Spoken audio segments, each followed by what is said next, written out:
जी money health show में मैं नेहा बजाज आप सभी का बहुत बहुत स्वागत करती हूँ।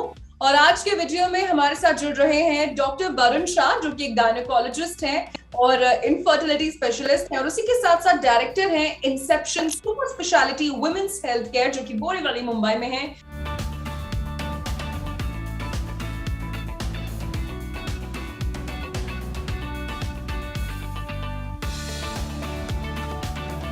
Doctor Varun, we welcome you to Zee money health show.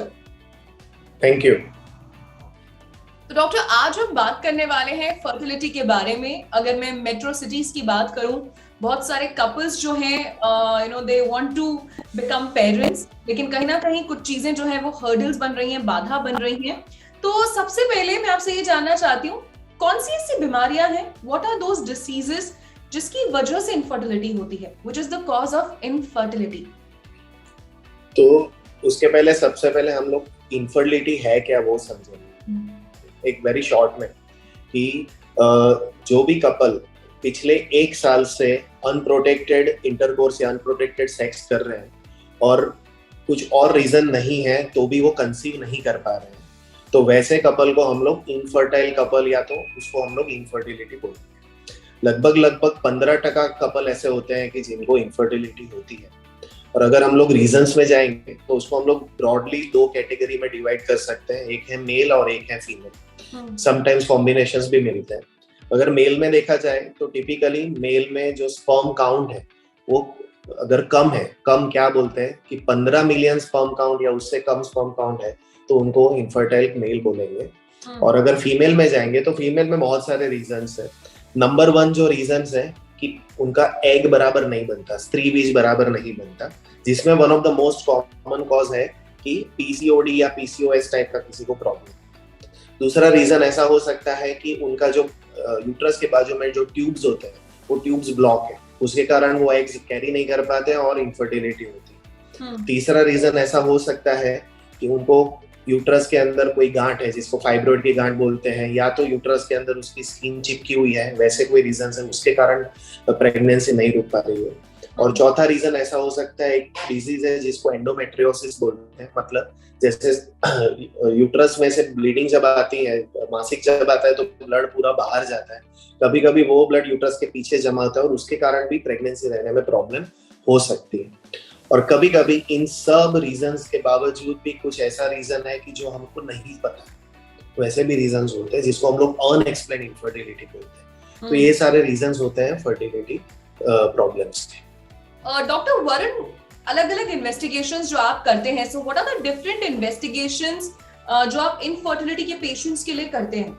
उसके लिए अभी हमको रीजंस पे पहले जाना पड़ता है कि कोई भी अनफर्टाइल कपल जब आपके पास आता है तो सबसे पहला काम हम लोग करते हैं कि उनका हिस्ट्री लेते हैं कि भाई उनको कोई नॉर्मल या एबनॉर्मलिटी है कि नहीं। फीमेल की अगर बात करें तो उनके पीरियड्स रेगुलर आते हैं कि नहीं आते हैं, पीरियड्स के फ्लो बराबर आते हैं कि नहीं आते हैं। दूसरे कोई मेडिकल प्रॉब्लम्स है जैसे कि थायराइड का प्रॉब्लम है या तो डायबिटीज का प्रॉब्लम है, ऐसा कुछ है कि नहीं। सेम वे मेल में भी यही होता है। फिर आती है उनका हम लोग सेक्सुअल हिस्ट्री लेते हैं। सेक्सुअल हिस्ट्री माने कि उनको सच में रिलेशन कर पा रहे हैं कि नहीं कर पा रहे। बहुत सारे कपल्स ऐसे निकलते हैं कि शादी के 7-7 8-8 साल हो गए पर रिलेशन नहीं हुए, and then there are some problems related to that. Along with that फिर एग्जामिनेशन आता है। तो पहले हम लोग फीमेल्स का एग्जामिनेशन करते हैं कि भाई फीमेल एनाटॉमिकली करेक्ट है कि नहीं। वही सेटिंग में हम लोग उनका सोनोग्राफी करते हैं। तो सोनोग्राफी से अपने को ये पता चलता है कि uterus and ovaries and tubes वगैरह सही है कि नहीं। Over and above what we can do is male के स्पर्म काउंट करा सकते हैं, तो स्पर्म काउंट भी सब बराबर है कि नहीं वो हमको पता चलता है। उसके साथ में कुछ ब्लड टेस्ट होते हैं। ब्लड टेस्ट में नॉर्मली हम लोग थायराइड का टेस्ट कराते हैं, एक प्रोलैक्टिन करके हार्मोन का टेस्ट कराते हैं जिसमें पता चलता है कि वो ज्यादा है कि कम है। और सबसे इम्पोर्टेंट जो टेस्ट है जिसको हम लोग AMH टेस्ट बोलते हैं, मतलब फीमेल का एग काउंट का टेस्ट। तो ये बेसिक टेस्ट हो गए। इसके आगे कभी कभी हमको ट्यूब का टेस्ट कराने की जरूरत पड़ती है, मतलब फीमेल की फैलोपियन ट्यूब्स ओपन है कि नहीं, तो जिसको हम लोग HSG बोलेंगे। तो वो एक टाइप का एक्सरे है, तो वो कराने की भी जरूरत पड़ सकती है। कभी कभार ये सब हम लोग कर चुके हैं तो भी हमको कोई रीजंस नहीं मिले, तो फिर हम लोग को हिस्ट्रोस्कोपी या तो लैप्रोस्कोपी करके it's kind of a surgery, पर हमारी भाषा में हम उसको स्टिल इन्वेस्टिगेशन ही बोलते हैं, क्योंकि इससे पता चलता है कि कुछ और रीजंस है जो हम लोग नॉर्मल तरीके से नहीं जान पाए, तो उसमें कुछ हमको पता चल सकता है। तो ये सारे वेरियस टेस्ट हैं जो कपल को टाइम आफ्टर टाइम हम लोग ऑफर कर सकते हैं।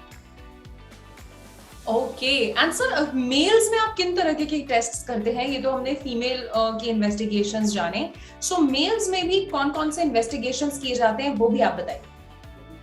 तो अगेन सबसे पहला जो है वो मेल का चेकअप होना बहुत जरूरी है। बहुत सारे इनफर्टाइल कपल ऐसे आते हैं गायनेकोलॉजिस्ट के पास कि जिसमें मेल का चेकअप होता ही नहीं, खाली उनका हिस्ट्री पूछा जाता है और चेकअप नहीं होता। तो सबसे पहले जैसे फीमेल के चेकअप करते हैं, मेल के भी प्राइवेट पार्ट का आप चेकअप करिए, उनके पेनिस का साइज, टेस्टिस का size, is there any specific history, वो आप जानिए।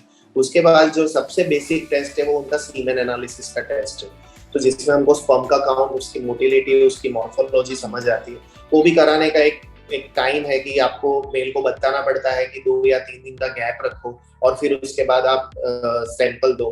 टिपिकली सैंपल क्लिनिक में दिया तो बेटर है, तो इमीडिएटली उसको हम लोग असेस कर पाते हैं। तो वो सारा चीज है। समझो कि उसमें अगर हमको कुछ पता चलता है कि गड़बड़ है या टेस्ट सही नहीं है, तो मेल के भी हम लोग हार्मोनल टेस्ट करते हैं, और उसमें कभी कभार ऐसे मेल्स निकलते हैं कि जिनको हार्मोनल करेक्शन करने के बाद उनके रिजल्ट्स बेटर हो सकते हैं। ओके, एंड सर अगर अब इन्वेस्टिगेशंस के बाद अब अगर हम ट्रीटमेंट्स पे आए, so what are the different fertility treatments for males and females? Yes, तो फर्टिलिटी ट्रीटमेंट ब्रॉडली 3 कैटेगरी में डिवाइड की गई है। नंबर 1 कि कपल या तो नेचुरल ट्राई करेगा। नंबर 2 एक ट्रीटमेंट बोलते हैं जिसको IUI बोलते हैं, फुल फॉर्म ऐसा है, intra uterine insemination. And number 3 जिसको बोलते हैं आप कपल IVF में जाएगा, जिसको बोलते हैं इन विट्रो फर्टिलाइजेशन, या लेमन जो टर्मिनोलॉजी जिसको टेस्ट ट्यूब बोलते हैं। तो आपको डिसाइड करना पड़ता है कि जब कपल आपके पास आ रहा है तो आप वो 1, 2 या 3 कौन सी ट्रीटमेंट वो फिट बैठे। बहुत सारे कपल जब हमारे पास आते हैं, because since we are sort of a referral centre, तो ऑलरेडी या तो वो नेचुरल ट्राई करके आए हुए हैं या IUI करके आए हुए हैं। तो उनमें फिर हम लोग को समझना पड़ता है कि कौन सी ट्रीटमेंट या इन्वेस्टिगेशन करें तो उससे उनको फायदा हो। This is number 1। पर अगर सिंपल लैंग्वेज में हम लोग बात करें तो फर्स्ट जो ट्रीटमेंट जो चालू होता है वो कोई भी कपल का, अगर समझो कि कपल ने बहुत शॉर्ट टाइम से ट्राई किया है, तो हम उनका एक फॉलिकल स्टडी करके ट्रीटमेंट करते हैं। Now what is a follicle study? कि उनका एग टाइम पे बन रहा है कि नहीं बन रहा है, और वो टाइम पे रिलीज हो रहा है कि नहीं हो रहा है, वो हम लोग जानते हैं। एंड देन कपल को बोलते हैं कि वो टाइम पे आप रिलेशन रखो, तो हो सकता है कि आपका प्रेगनेंसी रुक जाए। करेक्ट। सबसे इंपॉर्टेंट चीज जो जानने की है वो यही है कि कोई भी ट्रीटमेंट है ना, हमेशा टाइम बाउंड है। तो अगर समझो कि मैंने कपल का फॉलिकल स्टडी किया, तो फॉलिकल स्टडी में पूरा 1 साल 2 साल नहीं करता। मुझे उसमें एक टाइमलाइन फिक्स करना है कि कपल मैक्सिमम 6 मंथ्स ट्राई करेगा। 6 मंथ्स में अगर उनके रिजल्ट्स आते हैं तो ठीक है, नहीं आते हैं तो हमको एक आगे की ट्रीटमेंट में जाना है। तो अभी आगे की ट्रीटमेंट आएगी, वो क्या आएगी कि या तो हम लोग कपल का वो लैप्रोस्कोपी करके, मैंने जो आगे ही बताया वैसा कोई इन्वेस्टिगेशन कर सकते हैं, या तो फिर हम लोग डायरेक्टली कपल को बता सकते हैं कि भाई आप IUI करके जो ट्रीटमेंट है वो जाए। अब IUI क्या होता है वो भी जरा ब्रीफली जान लेते हैं कि नॉर्मली फीमेल के एग्स टाइम पे बन रहे हैं तो उनको वैसे ही टाइम पे बनाया जाता है, और इंस्टेड जब कपल रिलेशन रखता है उसकी जगह पे मेल का स्पर्म लिया जाता है, उसको लेबोरेटरी में प्रोसेस किया जाता है, और उसमें से जो बेस्ट क्वालिटी स्पर्म है वो फीमेल के यूट्रस के अंदर छोड़ दिया जाता है। तो इससे फर्क क्या पड़ता है? इससे फर्क ये पड़ता है कि आप स्पर्म और एग को एक दूसरे के नजदीक ला रहे हो, प्लस आप ऐसा एक एनवायरनमेंट क्रिएट कर रहे हो which is pro pregnancy.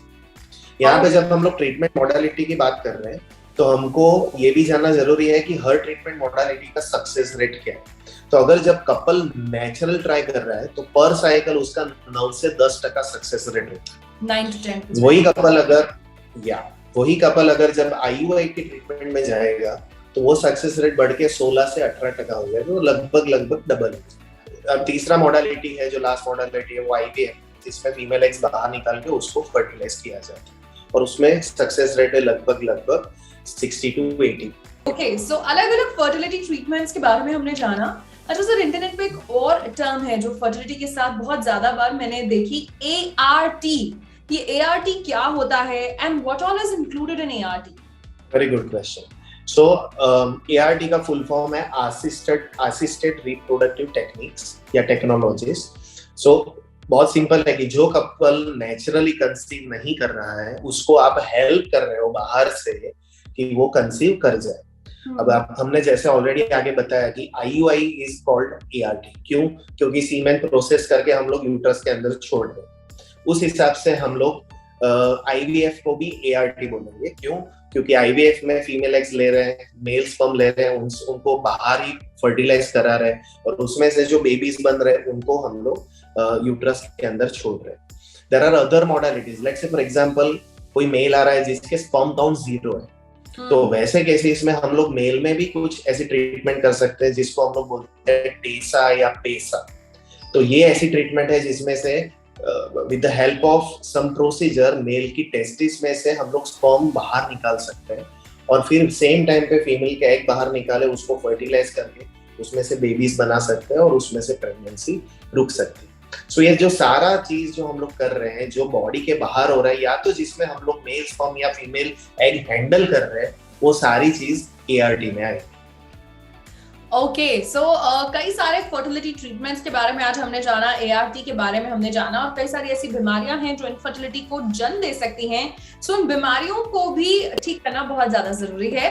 And on that note doctor Varun, हम आपको जी मनी की पूरी टीम की तरफ से थैंक यू कहना चाहते हैं। आपने अपने बिजी शेड्यूल से कीमती वक्त निकाला और जी मनी हेल्थ शो में आप हमारे साथ जुड़े।